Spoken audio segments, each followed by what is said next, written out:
down. This game contains adult content. You must be 18 or older to play. Yeah. Let's make sure that the... How do I make sure that the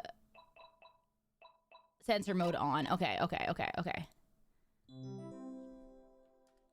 right, incredible. Type your name. Mark.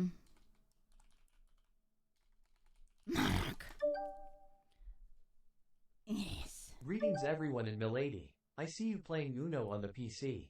I have the game on both PC and PS4. Monarch Uno _HF. Ah. I see you playing Uno on the PC. Okay. Alright. Yeah, we are playing Uno. But right now we're gonna kiss the Bracken. Type your favorite enemy. The Bracken. Bracken boy. Yes. I love that it auto-corrected Bracken boy to the Bracken. There's an anime opening?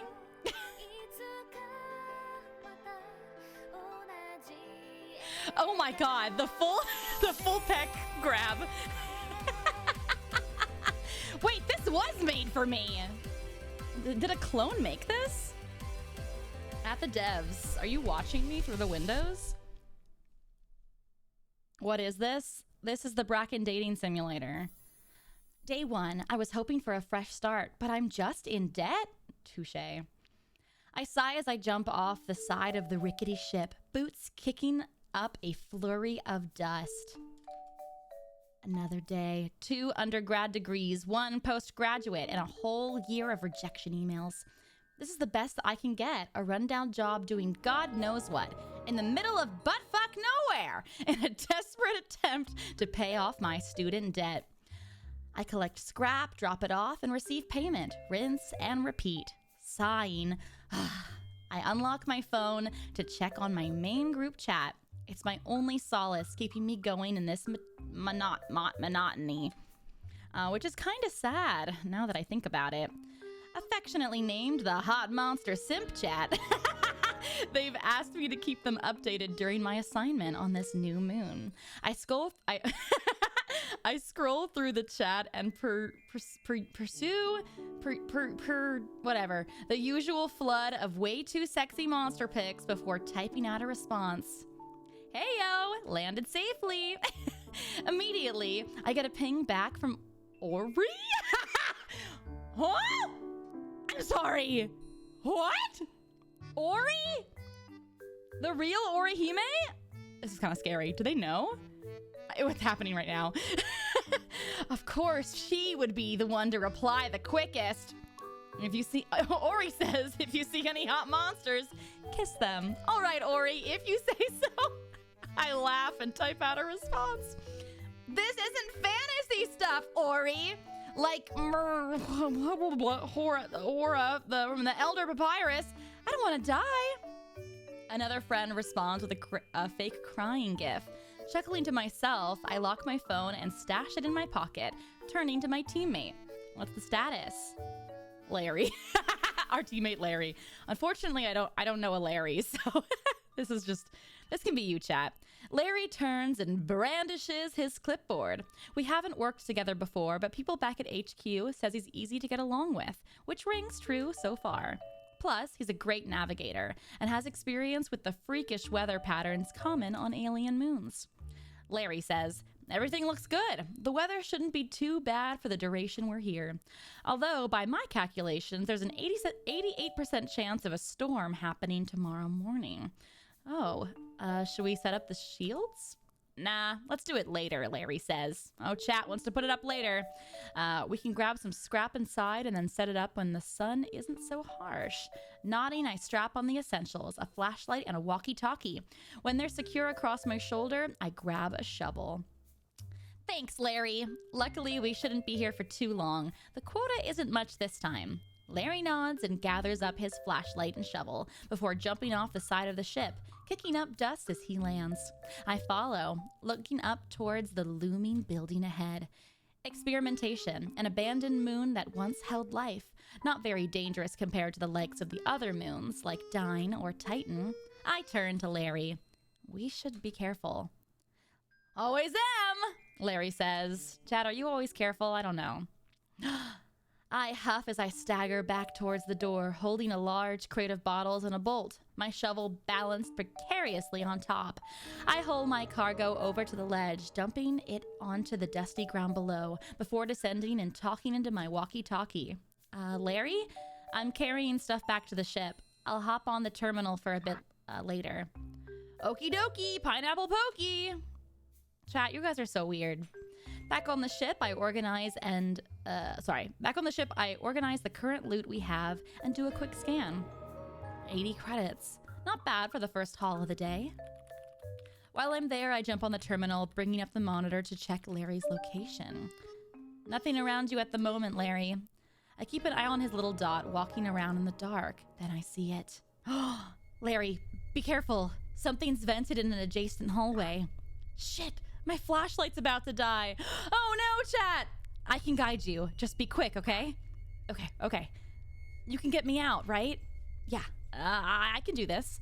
I watch the red blip on the map slowly advance towards Larry. Oh no, chat.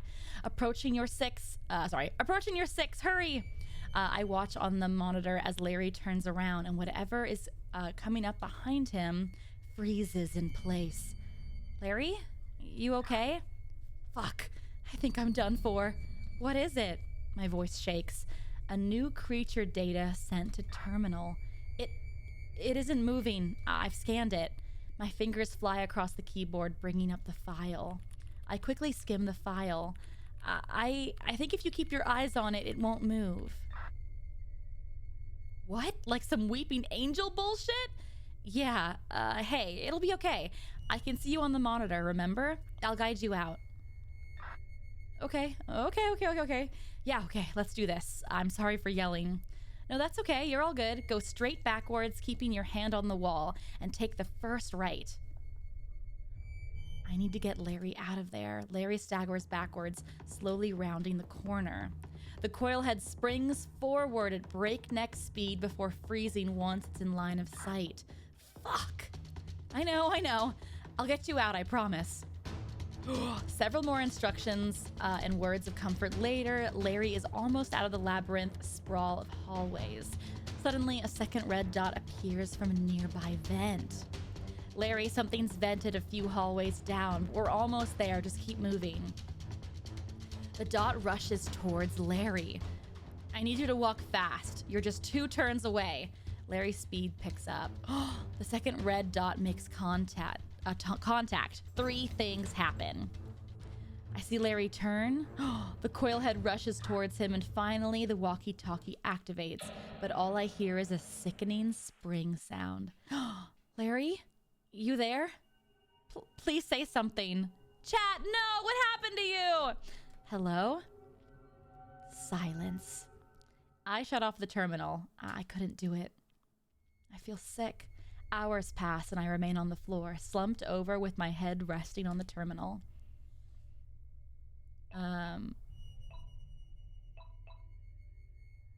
What do we want to do? Head home with the autopilot or grab the remaining cargo?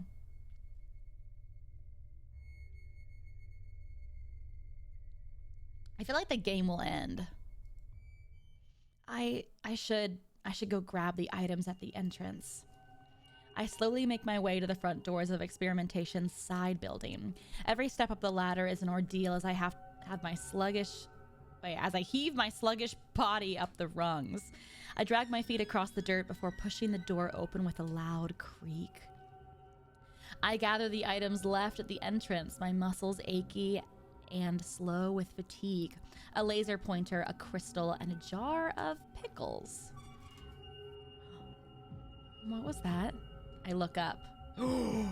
It's him. He's here, and make eye contact with a dark shape looming in the corner, watching me. Why they draw him like that? Yes, yes, good. I fly into a panic, scrambling back against the door as it steps into view. Tall, humanoid, and dark in color with glowing white eyes and abs. You gotta add that in there. Several leaf-like structures protrude from its back. Its eyes widen and it takes a step forward. I need to distract it. My fingers grasp the crystal and toss it at the creature. It falls short, landing at its feet. It stops, staring at the gem as it skids to its feet with a clattering sound.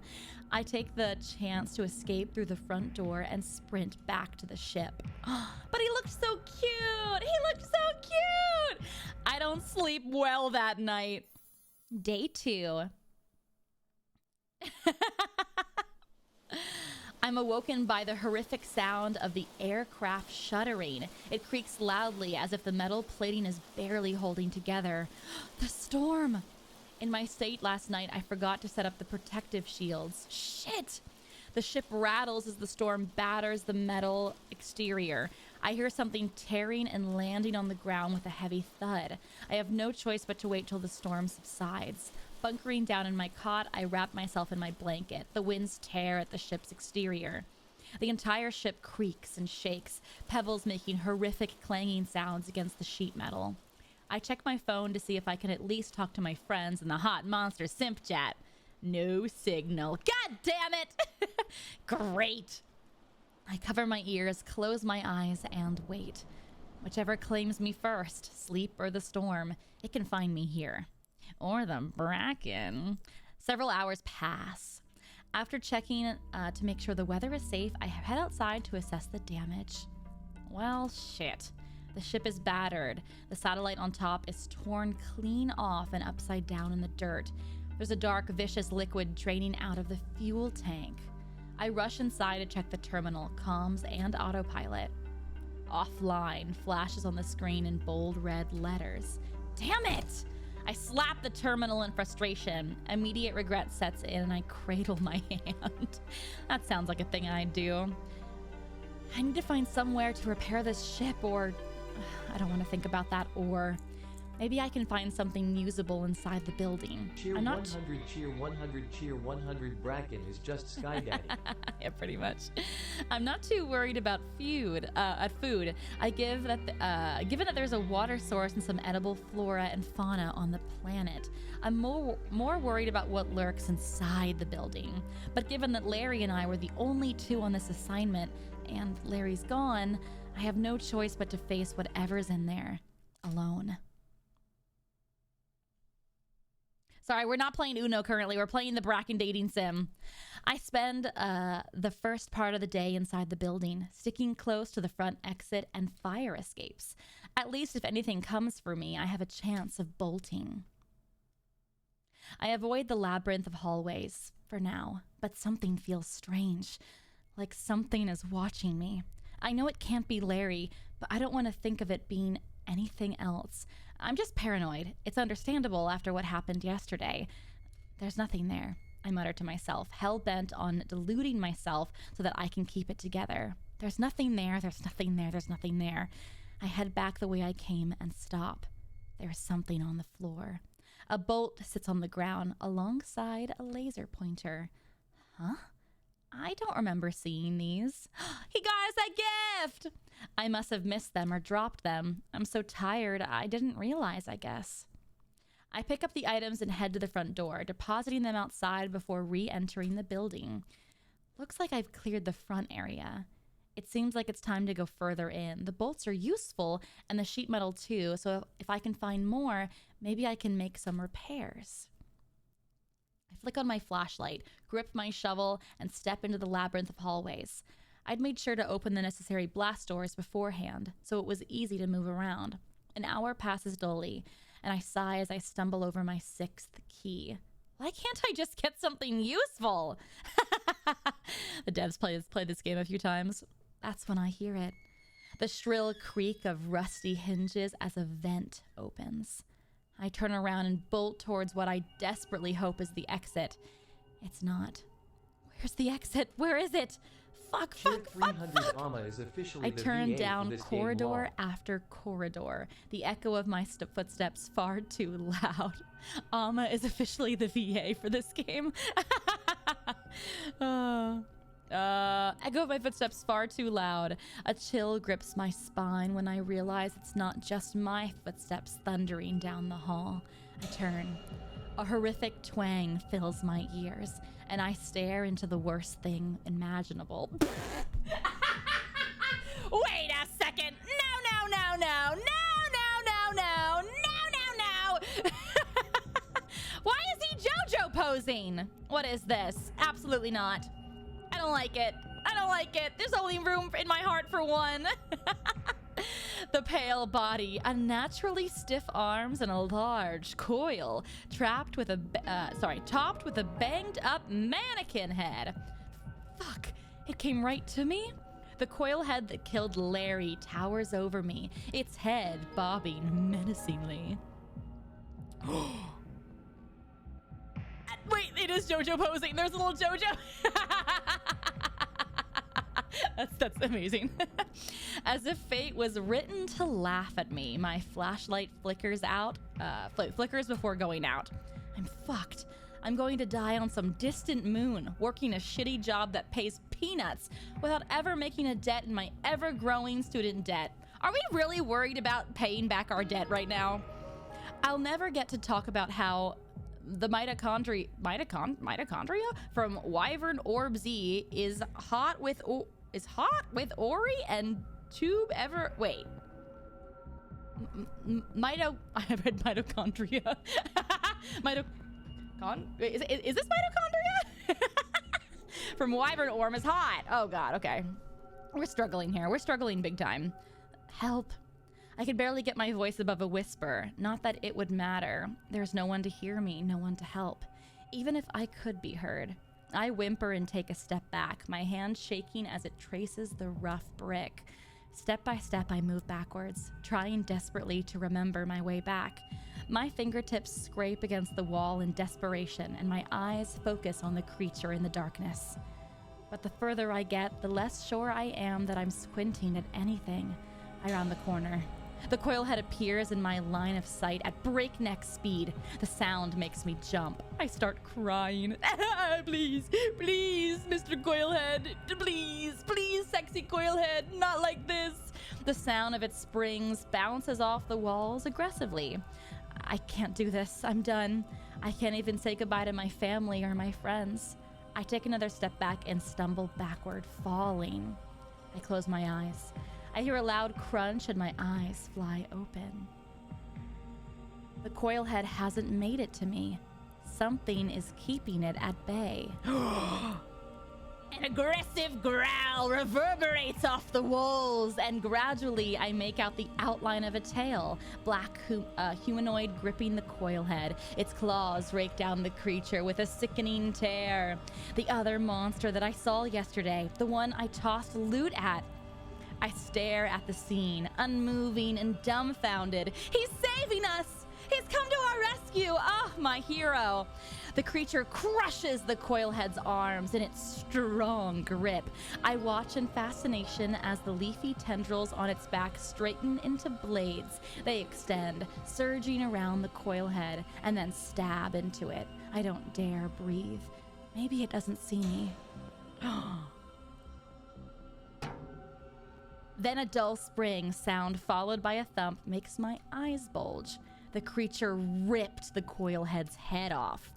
A hissing sound fills the air as the coil head's body behind shudders and crackles, emitting flames and a strange gas. Now's my chance. I attempt to scramble to my feet, wincing as a sharp pain shoots up my ankle. Fuck, I must have heard it when I fell. I start dragging myself forward, terrified. I just need to get far enough away so that The world flips upside down. My feet no longer touch the ground. Is he picking us up? Strong arms cradle me Strong arms cradle me as my surroundings pass in a blur. Whatever has me, we're running from the exploding coil head. Damn, I'm kicking my feet right now. I'm kicking my feet. When I open my eyes again, I am back at the entrance. I'm placed gently on the ground, my back resting against the exit door. The leaf-adorned creature crouches over me, looking almost concerned. Oh. Ow! Kiss, kiss, fall in love. Ba-bum, ba-bum, ba-bum. Incredible. I'm covering this song. Wait, why are there petals? Kiss, kiss, fall in love. Okay, I'm trembling. I don't know what this creature is. Is it purring? I don't like that. Hi? It shifts closer and my eyes widen. Panic and smack it with your shovel. Fear spikes through me. I grab my discarded shovel and swing hard. It connects to the creature's head with a sickening thud, the metal sound ringing in your ears. The impact knocks it back a little, stunning it. Oh, it is no longer purring. Oh, I thought... Listen, that's a natural reaction. I hear a terrifying low rumble start before it raises in pitch to an angry screech. No. The screech becomes painful as I cover my ears and wince. A sharp pain surges up my spine, then nothing. Did we die? Incredible. Aww.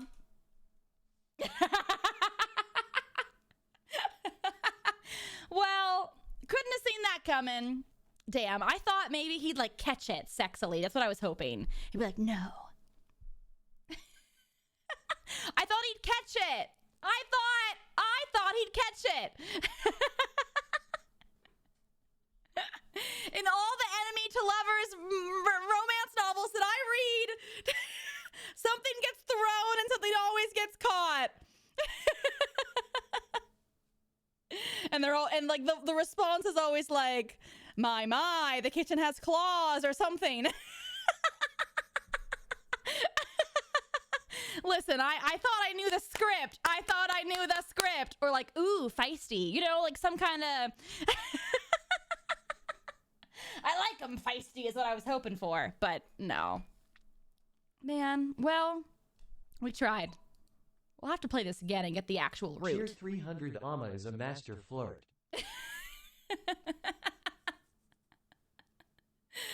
Well, now we know she didn't write the script, but how good that would that have been? You try to whack him over the head. He catches it with his strong arm, his abs clenching, and he goes like, tisk, tisk, tisk. No, no, no. And then disappears into the darkness. Nope, he just kills you. That's fair. You know, that's a fair other option.